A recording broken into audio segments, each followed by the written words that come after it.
বিষয়টা হলো নারীর কারণে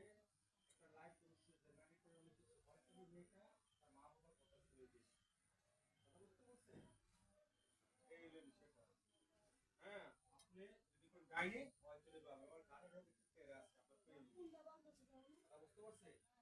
এই হলো বিষয়টা এখন কি মাঠ আছে একটু নিরাপদে মেয়েটার কথা শুনি কারণ কিছু আংশিক পায় হ্যাঁ অথবা কি না পায় এই হলো বিষয়টা এখন এখানে বাধ্যকের